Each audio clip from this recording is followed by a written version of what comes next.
Hello, everyone, and welcome to Discover Rising Tides, How the Outside Makes the Inside Better. I am Jeanne Gallagher, and I am here with our longevity specialist, Denise Stegall. Hey, Oh, Denise. hello, hello. How are you today? I'm good. How are you? I am doing great. It is such a gorgeous day here, and I have these two You have fawns an that are, audience. we do. One of them just keeps coming up to my window. It's hysterical. Like it's just they're so cute, and they're in the back of the house, so I'm okay with that. When they're in the front where my flower garden is, I'm not happy. But when they're in the Not back, happy. it's really fun. So they're eating all of the yummy plants that are growing here, which, is all healthy for them. This That's is right.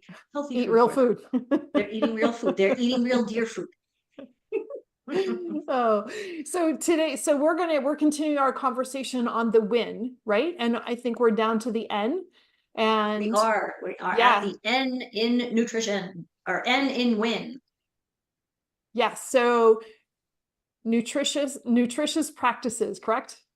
Yes, nutritious practices. When I was putting win together, like you had to have something kind of fun. And obviously, since so much of what I do, the basis of what I do with my clients is nutrition, nourishing foods. But nourishing your body is obviously more than food. So that's why I really like this concept of nourishing practices. Um, because truly, if we want to sustain our vitality and this longevity that we're all seeking, we don't always talk about it in that way, but it really is. We want to feel good, look good, have the energy today, tomorrow, next week, and well into the future. Truly, we have to look a little bit deeper than just eating real food. It really does. It really requires having good habits. I like how you say that too, because when you hear the word nourishing, you're thinking about what goes into my body versus what do I do in addition to what goes into my body. Really Exactly. important to realize that it's more than just one thing. Right. It is. And it's more than two things. I mean, it's really a combination of things.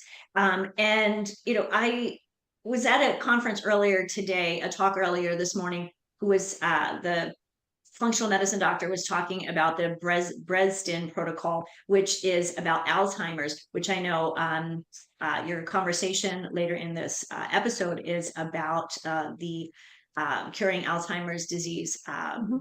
Foundation.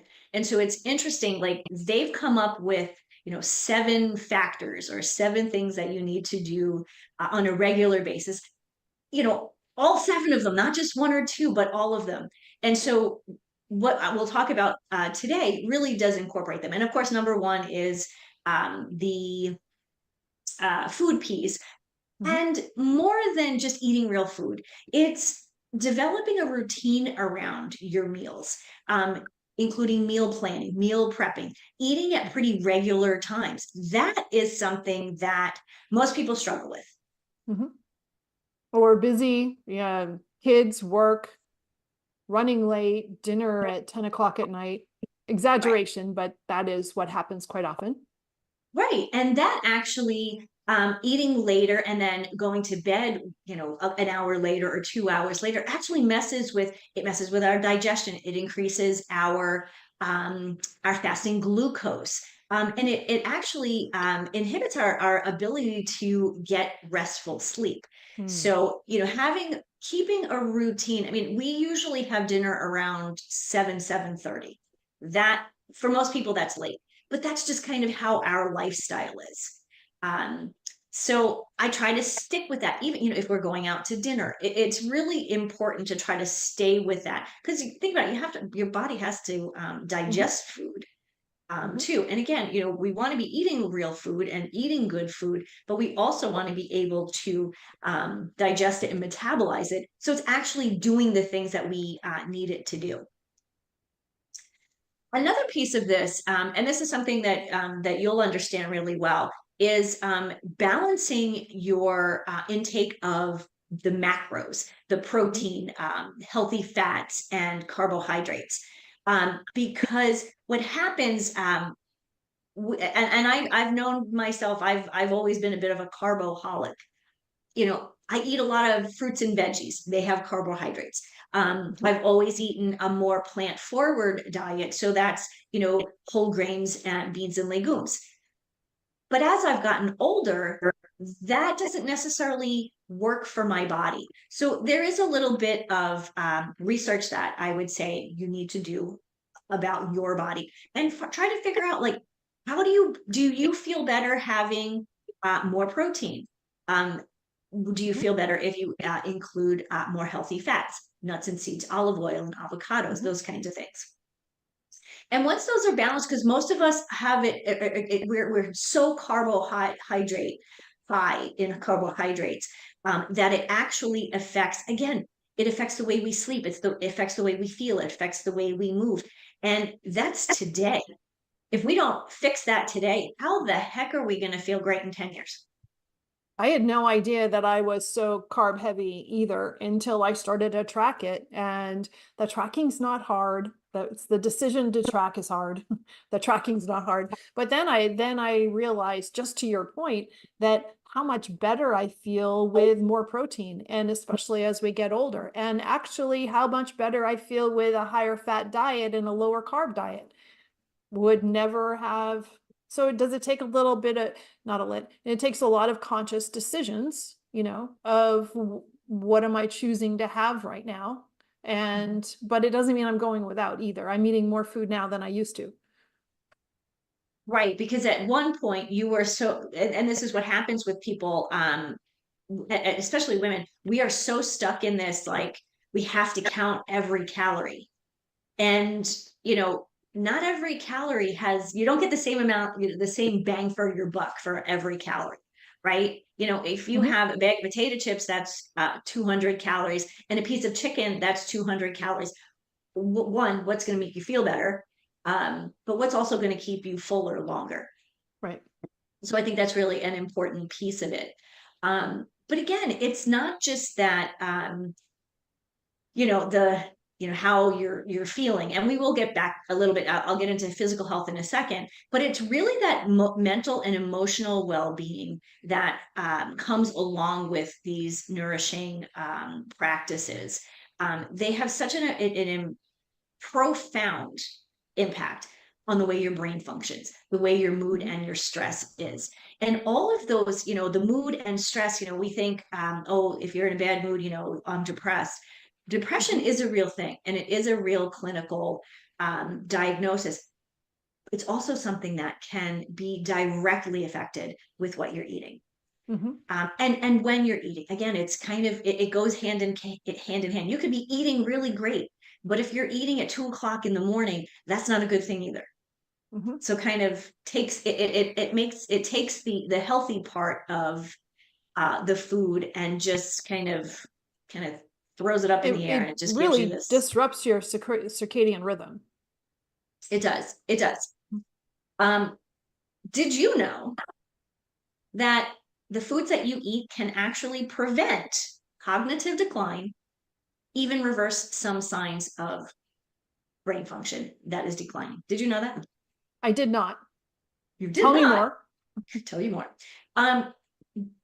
And it's so funny. We talk about this all the time, and just as we're extrapolating, like all of our conversations, like, oh, I didn't know that. So cognitive decline, what would we eat? We want to eat foods that boost our mental health, foods like omega-3 fatty acids. We want to make sure we're eating those cold water fatty fishes. We want to make sure we're eating probiotics, which help the gut biome, and definitely fiber, and real fiber. If you need to take a fiber supplement, okay, fine, but we really should be getting our fiber from our diet. Another one of the things that I think we underestimate is the power of restorative sleep. Not just, I'm going to go to sleep, I'm going to take a nap, but I mean true restorative sleep, that 7 to 9 hours that is recommended. And depending on who you are, sometimes, people do great with 7. Some people need 9. I'm great at 8 hours.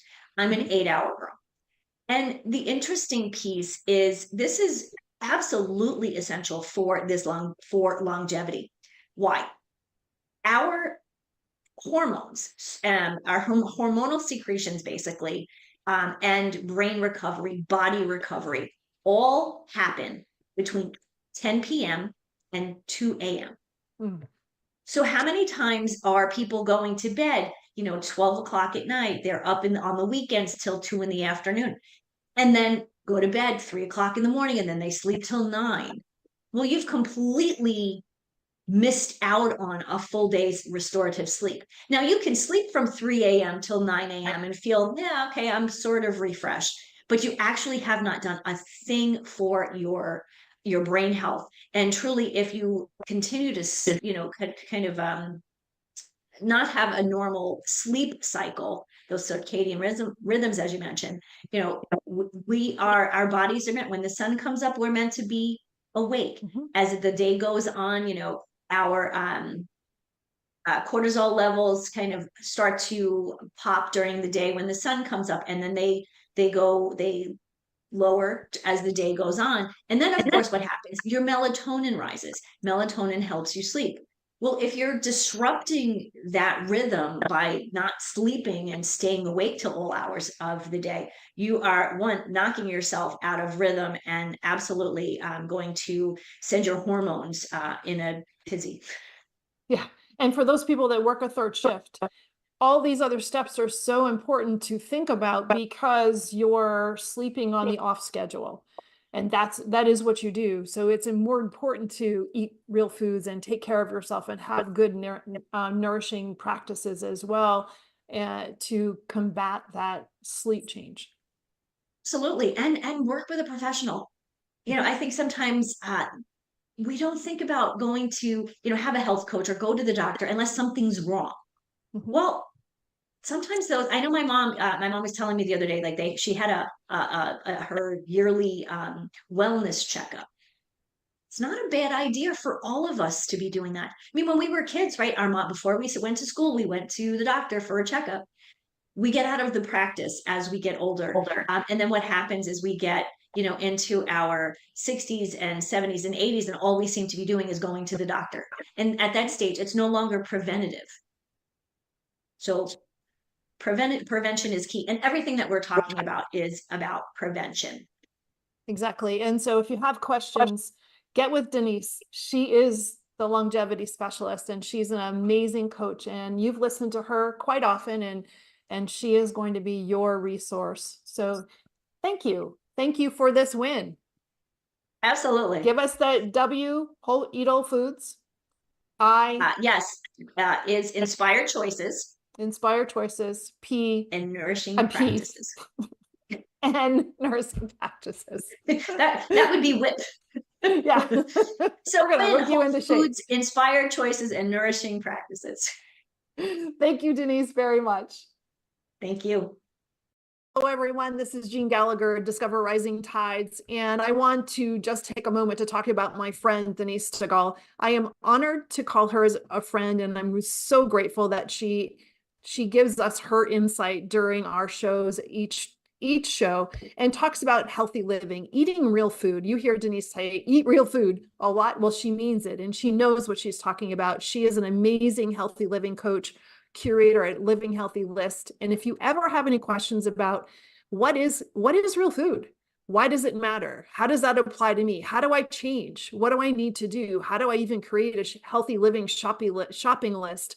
Make sure that you call her. She is your healthy living coach, and you can find her at healthylivinglist.com. Hello and welcome to Discover Rising Tides, How the Outside Makes the Inside Better. My name is Jeanne Gallagher, and thank you so much for listening. And today I'm very excited to be introducing to you Anna Shelander. Hi, Anna. How are you? I'm really good, Jeanne. Thank you for having me on your show. Oh, I'm very excited. This is such an important message and so much information that you have to give to our listeners. So before we start, just to let people know that Anna is the founder of the nonprofit foundation, Curing Alzheimer's Disease Foundation. And Anna, tell us about the foundation and what does it do and what do you do for the foundation? Yeah, great questions. So the Curing Alzheimer's Disease Foundation is a nonprofit. We founded this organization 2 years ago. We are actually doing two things. Our primary mission is to fund research into what is called, well, backing up. What we do is we fund research, but we do it differently. Most foundations in this space, if they do actually fund research, they're funding lots of research. And we decided to approach matters a little bit differently. We decided to select one laboratory and to see the science through. So we are actually working at University of Minnesota, and the Alzheimer's Legacy Lab is the one that we've selected. And what they're working on is the microbial or the infectious hypothesis to Alzheimer's. We'll talk a little bit about that in a little bit. We also are right now working on a prevention educational series because in the process of getting to here, we've learned a lot. And there's a lot of great evidence-based information that can actually help us prevent Alzheimer's disease. And with that understanding that an ounce of prevention is worth a pound of cure, this is really going to be the better way to go, because this will be something that likely will keep people from not only developing Alzheimer's, but potentially other dementias, and to live a healthier and longer life. Really interesting. So one thing I wanted to touch on before you get into the workings of the work that you're doing, the finite approach. When you're focusing just on one thing, how does that change what's done in this arena? And how does it make you different? And what are the benefits of that? Excellent questions. So jumping back, scientific research has historically been funded by large grants from the government. And as I had mentioned before, corporate entities, foundations, the Alzheimer's Association, great example. Cure-Alls, another great example. But what happens is there's not a lot of continuity when you have multiple funders at the table. Also, when you're dealing with government grants, they are extremely linear, and it comes with an application. The application has to be well in advance, clear as to the direction the researcher is going to go. And science is very, very creative, right? It's innovative, and it is a lot of things happen along the way that you can't anticipate. And so what unfortunately will happen for the researcher is that the researcher will have to set aside something novel that comes out of the research and essentially cite it in a conclusion for someone else to pick up, because that isn't in line with the grant that they've been awarded.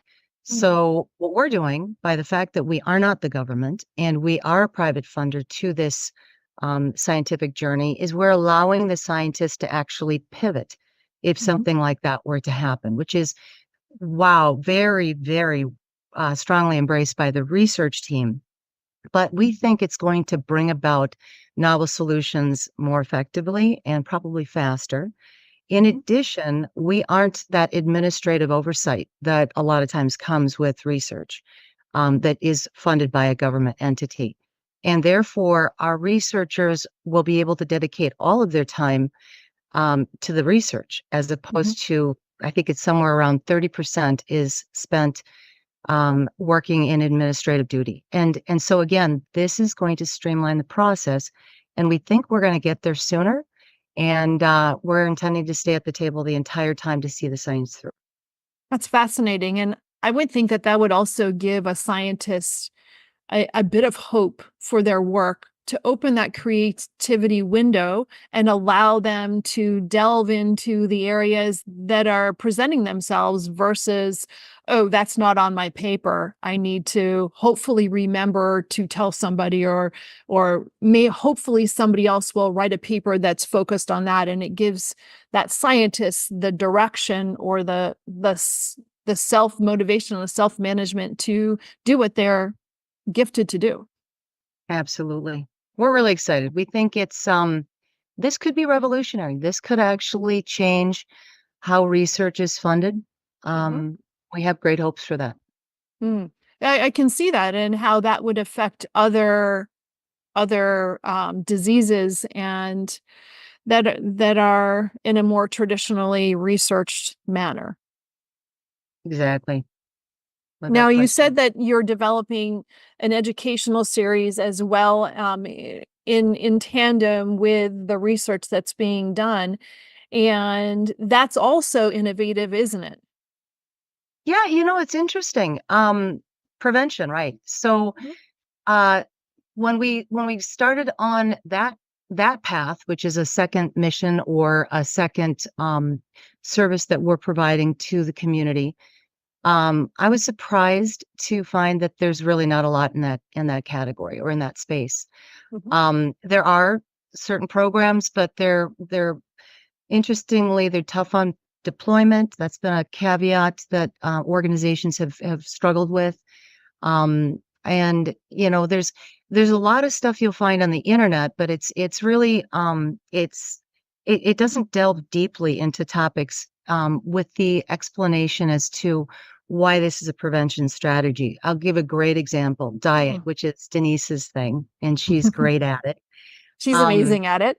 she is, and she understands really what's happening to our food source and how we can kind of reclaim um the basic I can't even speak for her because she's the expert in this area, but that we can find foods that are higher in nutrition and therefore more beneficial for our body. But in that area, we're always being told the Mediterranean diet, the mind diet. You're going to hear that all the time, but what I'm not seeing in this information, and it goes with the other pillars or principles that would be protective, is why and what is it about those Mm. foods that are beneficial. And that's what we're endeavoring to do, is to really explain to the individual who's concerned or sensitive to Alzheimer's or any related dementia, why this particular food is more beneficial than, say, an alternative. And we intend to do that with what we call the 4 different principles. And again, differentiating ourselves from any of the other programs that are out there. We're focusing not only on food and sleep and exercise and mindfulness, but we're also integrating oral health, which is different than Wow. any other program out there. And we believe that's actually the Why primary oral health. Pardon me? Did you? Why is oral health so different? Right. Why Great. not, no, no, Great. no, bad question. So And why that, is it so important? yeah, and that's a great question because that actually brings me to the story.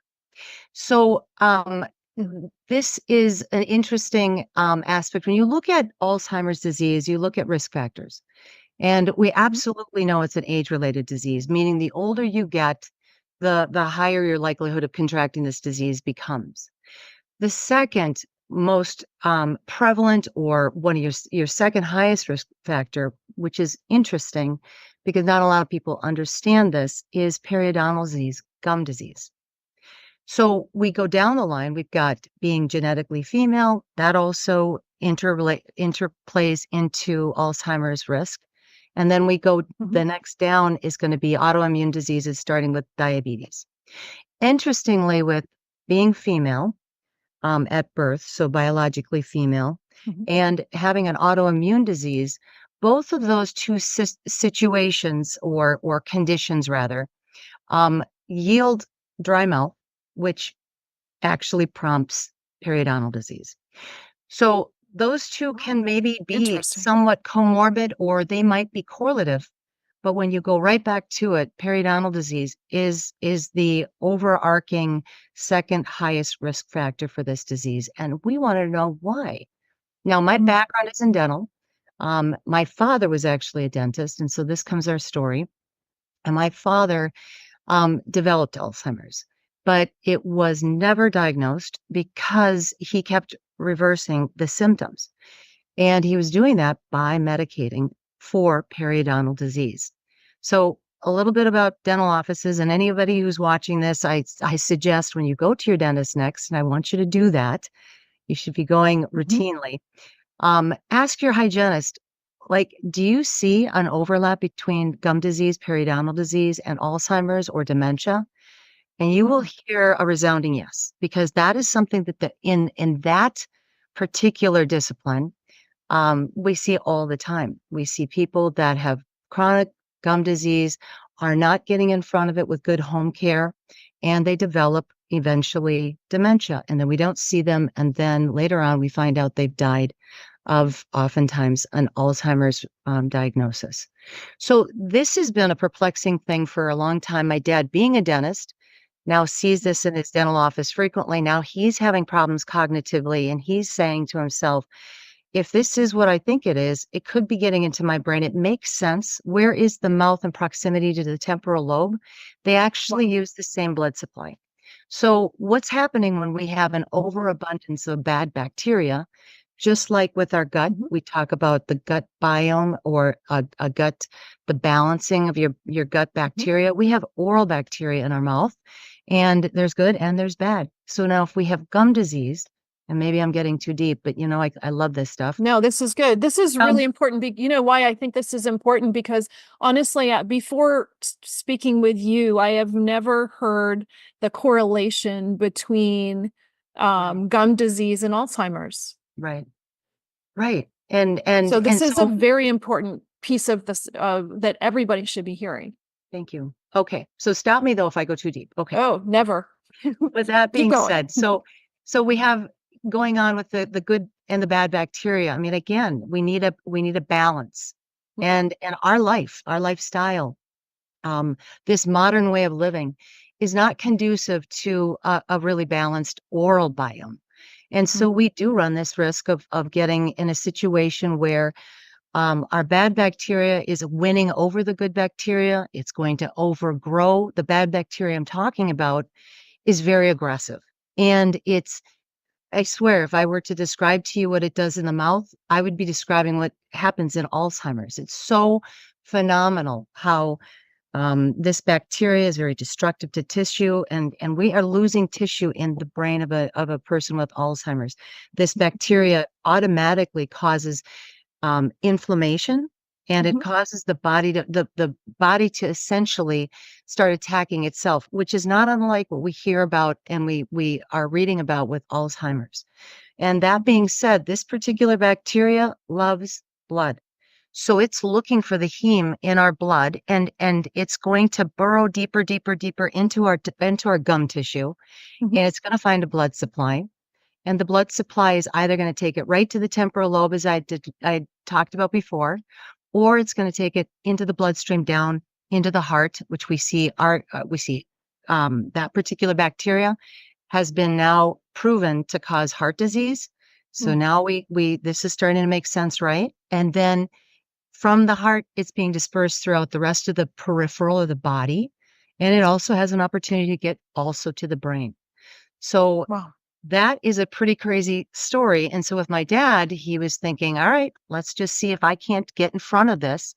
So he and his doctors, and he had good doctors that worked with him, and they worked. So this is a medical regimen, a drug regimen that was actually overseen with provider oversight. And my dad was reversing symptom, and it was exciting. We kept thinking we were going to get in front of it. But as a result, he was never diagnosed with Alzheimer's. He was suspected, but then they overruled it because no one has ever reversed it. So when my dad finally died, and he did actually order his own autopsy, and which is interesting when you hear the next step, they did the autopsy. We were called in, and they said, not only does your dad have the worst pathology we've ever seen, this is as high level as you can get, and he should have been in a vegetative state for a very long time. And like I say, here he was ordering his autopsy, drinking champagne days before he has passed. They said, but the interesting thing, and where we all are just eager to get into the lab and figure this out, the structures in his brain are fine, meaning whatever happened didn't destroy his hippocampus, his amygdala, his entorhinal cortex. The areas that are hardest hit by Alzheimer's were actually salvageable, which is why he had memory all the way up until he died. So that's phenomenal. The U, which is where we did the autopsy, wanted to establish a lab. And so I said, yeah, let's do it. I mean, Mhm. how exciting is this? We're going to cure Alzheimer's disease. And lo and behold, there wasn't any funding. So the funding is really specific. And if the government doesn't want to fund a certain line of reasoning, they're not going to. And so the money wasn't there, and time was elapsing. And finally, I just said, I guess I just got to do it. So I don't have that money. So I started a foundation, a nonprofit, making it a tax incentive for an organization or an individual to donate to us. So then Mhm. we can then turn that right into the research that we're going to do. And on top of it, some of it will go to the prevention program, but the lion's share will be going into research. So And excited. that really leads to the importance of the foundation and the independence-ness, if that's Yes. a word, of your foundation and your ability to manage what you want to discover and Yeah. what areas you feel are important. And I've always heard of Alzheimer's as being the diabetes of the brain. Yeah. And in also what you're explaining in your through your dad's experience, that it isn't just the sugar or the diabetes um symptoms that are deteriorating the brain cells. It's really coming from another area that is even more controllable in our daily lives.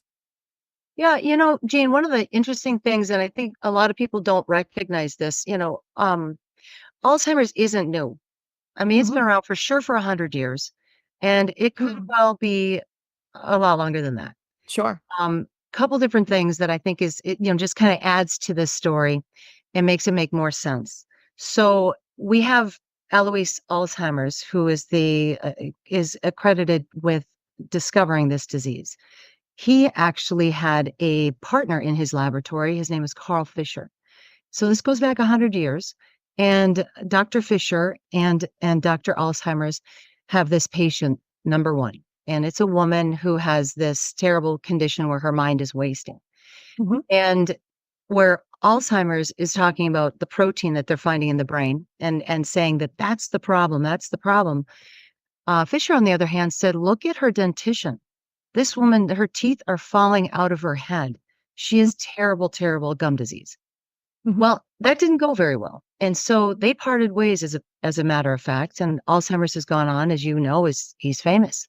And Mhm. Carl Fisher has been essentially relegated to almost obscurity. But what's interesting in reading his story, he went out and found a whole new research team, and they started finding more and more patients like that first individual that Wow, had this interesting. wasting disease, but they also have been losing teeth due to gum disease. Hmm. So what's exciting about that is we're just now seeing this new influx of information to support this. And it's called the microbial infectious hypothesis of Alzheimer's. And that is what we are selectively funding. And here's the best part. No matter what happens, and you can't predict science. No, I'm not expecting to. But this scientific journey is going to be so incredibly valuable to the understanding of Alzheimer's. To your point, is it diabetes 3? We're gonna unearth, being that we're able to quickly move and maneuver and do things in this laboratory, we're intimately in that space and we're dedicated to getting through it.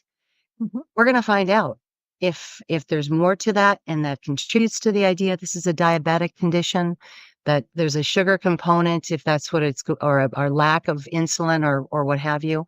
If it is truly the idea of proteins, which I suspect not, just because amyloid is it's actually part of the brain's immune system. So by having amyloid present in a person's brain, it tells you that something got through the blood-brain barrier that should not be there.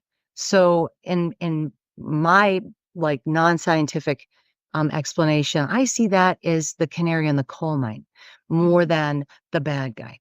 But Mhm. more on that later. But with that being said, our scientific journey is going to bring so much value to the entire understanding of this horrible presently fatal disease, there's no downside. There's all upside. It's really, exciting. it's really fascinating. And it's just as a side note, your gut biome, that has been such a hot topic over the years. Everybody's, talking about probiotics and paying attention to your gut biome, and your gut runs your whole body.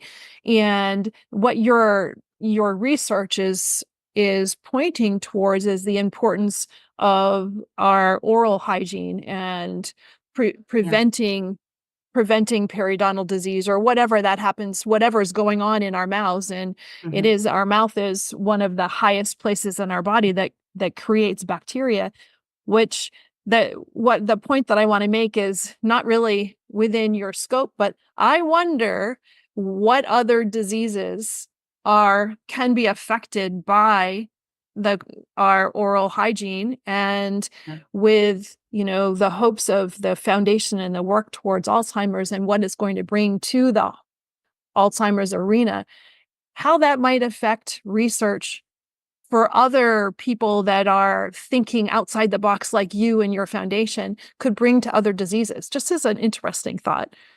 No, that's great. And I think you're right. I think that there's going to be, this is just a really, I'm attending there's a convention coming up next week, and it is the largest Alzheimer's, and I know this is time stamped, so somebody watching this in 6 months probably won't get that, but it's an annual conference put on by the Alzheimer's Association. It is international, and it's staggering when you look at the topics that are being covered in every single manner. The people that are coming to this, we have a lot of great scientific minds that are tackling this disease, which is so incredibly hopeful. So I don't. And no, that's interesting to find out as well. And so let's talk a little bit about what we can do for ourselves. And then I want to circle back to the foundation. But as consumers, how do we better take care of our oral hygiene? And I'm blown away with your dad's story. But before you answer my question, I just want to make a point. I'm really blown away by your dad's story, and if he wasn't a dentist, it's the butterfly effect. Where would you be? Where would the foundation be? It wouldn't be if your dad wasn't a dentist and he just developed Alzheimer's and went through that tragic process and then passed. But what the legacy that he left by being I can assume, an incredibly intelligent, intuitive doctor, that he was able to self-recognize, oh, look, this is happening, and look what I can do for myself, and almost run tests on himself to be able to move the ball forward in this very difficult disease arena.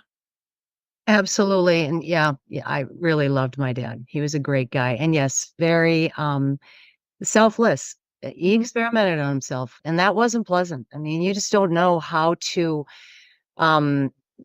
it's I call it the 4Ds. It's the drug, dose, delivery, duration. And we just don't have that perfected when it comes to the brain. So there were, it was tough. He blew his gut biome, which is exactly what we don't want to do, as a result of medicating himself. That took a bit of adjusting and trying to figure that out. But he was dedicated. And ironically, the best part of this is he didn't know he had Alzheimer's. He was told he didn't. So he was thinking all the while he was going to carve out a small percentage of misdiagnoses. So Alzheimer's is a dumping bucket until we find out there's something called Lewy body. Now we carve that out. Now we have something called CTE. We pull that out. And he was thinking, well, maybe, I'll save some people. What I'm doing right now seems marginally effective. And when I have this autopsy and they're able to determine fully what I have, I might be able to help 5% of people. Lo and behold, he had Alzheimer's. So it is amazing. A really crazy, serendipitous story, if I could. Yeah, really amazing. Very, very much amazing. And so what can we do as Yes. consumers, and how do we how can we better take care of our oral hygiene? And what are you finding, or what are you seeing out there that can effectively make a difference for us? Absolutely. We're now working on this. So this is a great time for us to be putting this information forward. The first and most important thing is going to be getting in with your dentist. And I know dental insurance kind of stands in the way of that. So some people, if they are not insured, are hesitant to go into the dental office because they think it's going to be expensive. And it is. I ran a dental office. I understand what those costs are. I see a dentist. I do see those, they keep going up. The one thing to consider, though, this could be what saves your life. And if you knew it and you looked at it in that regard, I think you would look at it a little differently. We drink coffee every day. That's that whole adage that people use. How much are we spending in those lattes or what have you? And is that benefiting us and making us better? Is that extending our lives? But when you think about it, if you go to your dentist, what I'm saying is go to your dentist, get your teeth clean, ask about the health of your gums. That is the very first thing that you can do to help yourself. And then on top of that, ask about home care. So it's a trite term. We use it in dental all the time, but it's essentially, what are you doing at your house to supplement what they're doing in the dental office? You're going to see the dentist twice a year, but you're going to be needing to do something every single day. And that's at the very least going to be brushing your teeth. But it also incorporates flossing, which a lot of people, that's in my way. But it is so important to incorporate into your oral routine. And then if you have periodontal disease, you need to take that on as serious as a heart attack. Don't dismiss it. If I can't tell you how many patients would say, yeah, okay, so I have periodontal disease. What? It doesn't hurt. Oh, by the way, I just described Alzheimer's again. So periodontal disease isn't really this all-alarm fire where you've gotten, you broke your arm and you need a cast. So it's easy for the patient to say, yeah, what? I mean, I'd rather do something else. And yet it's probably the most important thing to do to take care of not only your body health and your mouth health, but now we're learning potentially your brain's health. Does that help? Yes, very much so. Are there particular types of products that are better to use? Are there... Yeah. It starts in the mouth, right? And that oral biome is meant to be balanced. So if you're killing bacteria, it's indiscriminate which ones are going to not build back quick enough. Giving are you killing the good bacteria versus the bad bacteria? Yeah. So I would say I don't recommend any mouthwash whatsoever. There may be some maybe alkaline. I wouldn't even know, and I'm not in the position to probably be to that point. But I also I strongly support, and as simple as it is, and it goes back to what did our grandmothers do? What did we used to do? Hydrogen peroxide, believe it or not, that is the simplest thing you can have in your bathroom. And I caution two things. Never swallow it, you'll vomit. And also it is acidic. No bueno. I know it's not good. But it is acidic. So you want to minimize how much you use it and how long you use it. It's a happy balance. So I say 60 seconds in your mouth. It's a 3% dilution, which is the common brown bottle that you see everywhere. Is super inexpensive. You can actually dilute it with water, maybe make it down to 1.5. Still very effective. And I would do that a couple times a week is about all you need. And that's if you're really, really concerned. But as always, talk to your dentist, talk to your hygienist, get their I'm just Anna Shelander of the Curing Alzheimer's Disease Foundation, right? I do not have a dental degree. I am not a professional hygienist. I just worked with them and I've read all the literature, but ask them. They have the licenses. They're the ones that are doing it day in, day out. And they're going to tell you really frankly what you can do to help your oral health. I think most importantly is to know that you should ask the question. because prior to this conversation, I didn't realize how important that those questions are. And it's interesting because I have a family member that has a relative there's questionable whether there's some cognitive issues, and never once would I have thought that maybe this could be an area that could be discussed. So fascinating. Absolutely. Yeah, One thing fascinating. we're going to be doing, and I'd hope to come back at some point and talk a little bit more fully about it. Yes, we're going to cover that. Yes, absolutely. I Let's would talk about that I'd love now. to come back because Yeah. we're going to be talking diet. We're going to be talking about meditation. We've got a bunch of things in process, if I can. But I'd like to come back because what we're going to be doing is creating essentially an advocacy for the patient, so that you as a patient, Jeanne, will go into your dental office and we're going to outfit you at part of our foundation's mission here in prevention. We're going to give you all the tools you need to advocate for your own oral health. So you'll ask the questions and understand what you're asking, and you'll know what you're hearing back. You'll understand it.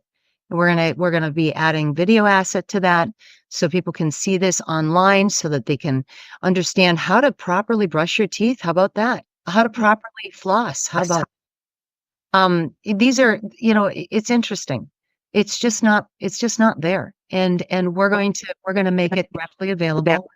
And we think we're going to help a lot of people in so doing. Yeah, I would be honored to have you back as often as you would like, and to walk with you through this, and then through the foundation's process as you're discovering or you're coming across areas that you have the ability to talk about. We can definitely get that out to people because it's such an important message. Without a doubt. Yes, Yeah. you are invited back whenever you wish. Thank you. I appreciate Open that. invitation. And so the next steps for the foundation, where are you, from what you can talk to us about, where are you headed next, and what does that look like? So right now we're just moving right into the research. So my job is to work with corporate foundations to see through that they could potentially help us in supporting that goal of funding. We will be, communicating this. There'll be blog posts. Please, I would encourage anybody to go to our website, which is curingalzheimersdisease.com. There you're going to find current information about prevention and risk factors, but down the line we'll be publishing press releases and updates from the lab that are of value to just about anybody. It's exciting stuff. Science is a little slow, so it's not going to be a daily thing, which I think everybody appreciates. But we will be chronicling what's happening there, and bringing new insights as close to the real time as possible. Our prevention program is going to be amazing, and we're starting it here in Minnesota. This is where I'm based. And we will then be deploying it through Train the Trainer programs across the country. So this is going to also be so exciting. We're going to bring it to everybody who wants it, as opposed to you needing to ferret out where are we and where. We will bring it to you, and eventually this will be all online, so it'll be even more accessible. All of that takes time. All of it's very exciting, and it is a to be continued. No, that's great. And I look forward to all of that. And so you are also, as you mentioned in the very beginning, self-funded. And so how can listeners assist with that? Where are you receiving funding from, and where are areas that you could receive funding from that people can connect you with? Thank you. That is so nice of you. I really appreciate it. I'm an unfunded resource. I will not be taking any money from this at all. All of our money goes directly to the research and the development of the prevention program. Our website does have donation abilities. We take online safely. You could pay with credit card, PayPal, any which way you want. You can send a check to our foundation. It's really going to be up to the individual. Anything, if you want a tax deduction statement, we will get that right back to you. Anything above $250 automatically gets a tax deductible statement for your taxes for the following year. So we try to make it as easy as possible. And I'm hoping that that's what people are looking for. Great. Well, so where do people find the foundation, and how do they get in touch? Okay, so our foundation is online at www.curingalzheimersdisease.com. So that's us. You can find us by Googling Minnesota Alzheimer's Foundation. It's the Alzheimer's Legacy Lab. That also will bring you right directly to us, and that's the lab that we are presently funding. And I think, is that it? Or, I mean, again, just... Yeah, no, that's fine. As long as there's an address, and we'll make sure that we put that in the show notes as well. Yeah, please. And yes, definitely. And so, Anna, I want to really thank you for being here, but more importantly, thanking you for your hard work and being able to continue your dad's legacy and the gift that he gave to you and what you're going to give to all of us and make a difference in this really difficult space that Alzheimer's is. So thank you. Thank you. And thank you for being here. So we'll look forward to the next time, and we'll talk more in depth of the areas that are coming about. You got it. Thanks.